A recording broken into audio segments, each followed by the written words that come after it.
Hello everyone.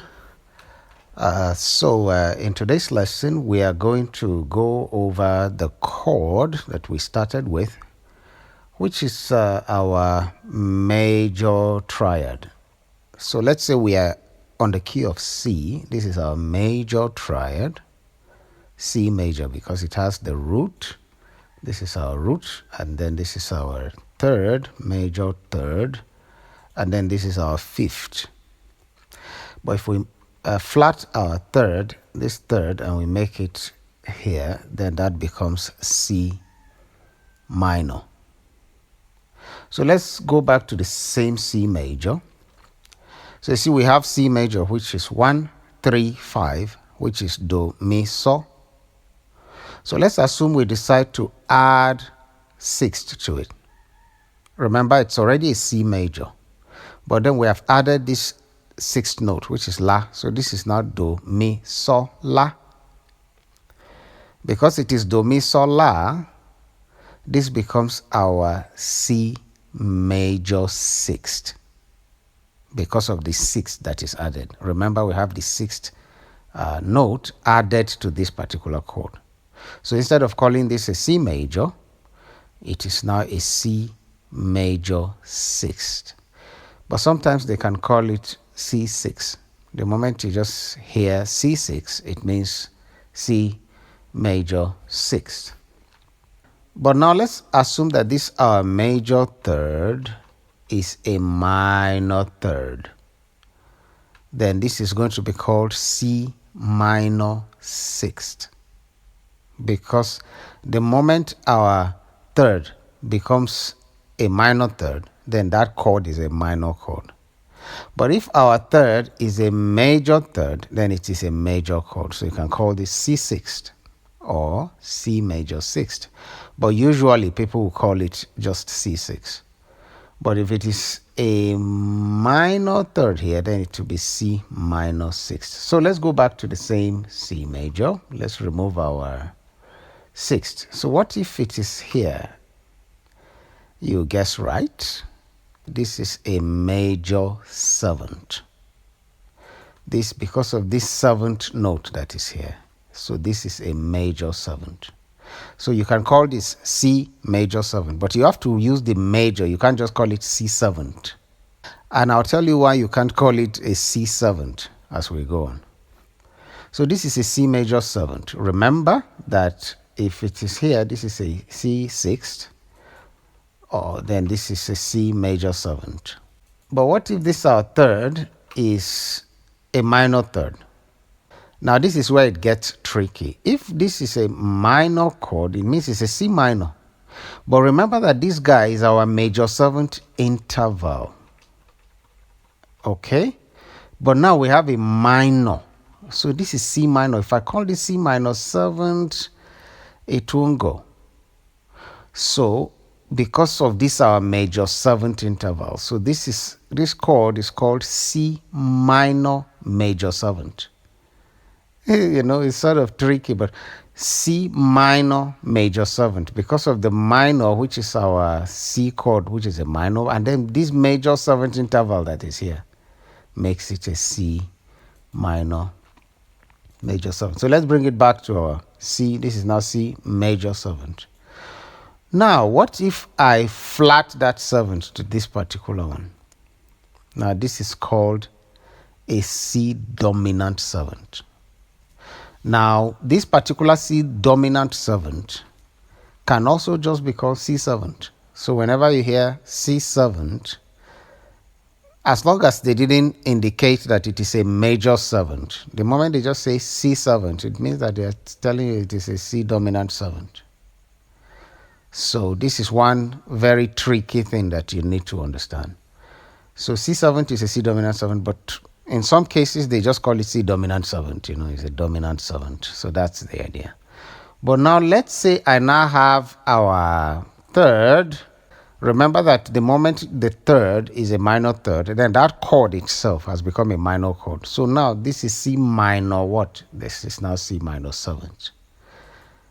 So when you just say C minor seventh, because you can't say C minor dominant seventh, no, you just say C minor seventh, then everyone will know that you're talking about this particular dominant 7 added to C minor.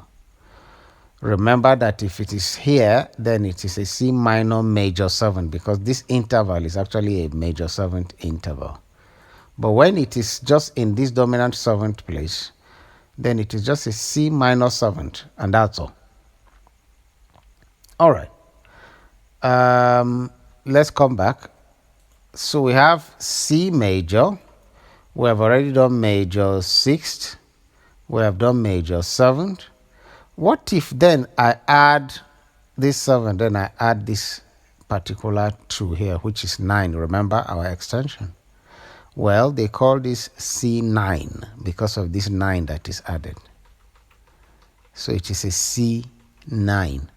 But remember that there is already a major 7 added to it because C9 naturally is supposed to just be C plus 9, But the way it is based on how the language is used is that you have a 7th and then you have this 9. What if we now add this particular key? Well, they call it C11th.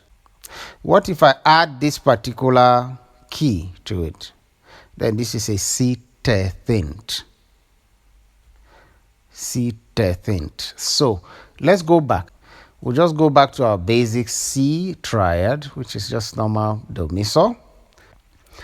Now, one more thing that I want to give you is that remember that to sharp a note is to move that note a semitone. So for example, this is our G, right?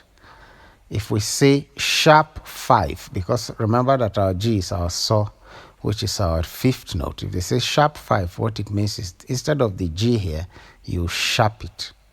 It means you are taking it a semitone. So you can now say this is a sharp 5. You can say this C major 7th, sharp 5. You can call it that way. What if it is a flat 5? You can flat it like, you can say, okay, this C major 7th, flatted 5th. Something like that. If you remove this major and put it as a normal C dominant 7th or just C7th, you can just say this C7th, flat 5. Because it is already a C7, but instead of the 5 here, because remember this is a dominant 7, this is a C dominant 7, the 5 is flatted here. So this is now C dominant 7th, flat 5, or C7th, flat 5. So let's take it back. Instead of flattening the 5, let's take it back to our normal C dominant 7. But let's say we have this as a minor. This will now become a C minor 7th, remember? But what if we then remove this 5 and bring it like this? This becomes a C minor 7th, flat 5. Now, there's something that I want you guys to understand about this concept, is that with practice, they become second nature to you. So in the beginning, it's going to be overwhelming, of course. Oh, which one is minor, which one is 7, because it's the first time. But if you have already understood the concept of major and you've understood the concept of minor, adding the 7th or adding anything doesn't become anything big. Because you've already understood the intervals, you know what 6 is, you know what major 7th is, you know what dominant 7 is. So adding them to a triad, it's not anything big deal because you already know your major chord and your minor chord. So saying that this C minor 6th or C minor major 7th or C minor 7th, it's not any big deal because you already have the concept already. But if you don't understand the concept, then you have to go back to previous videos and be watching them until they become second nature, that you can recognize them anywhere. Now remember that we can have the same thing on a different key. So let's say we are on the key of E flat. So we have do, mi, so. This is E flat major. If we add La, it becomes major 6th. If we make it with T, this is a major 7th. So do, mi, so, T of any key is a major 7th. Now for those who already play, who already understand this concept, you understand chords, there's just something very interesting, that actually a major 7th is a combination of a major chord and a minor chord. It's interesting to see that a major 7 has a root, it has a third, major third, and it has a 5th. But if we take that third to be a root, it becomes root minor third and a 5th. So that's a minor chord. So that a major 7th is actually the combination of a major chord and a minor chord.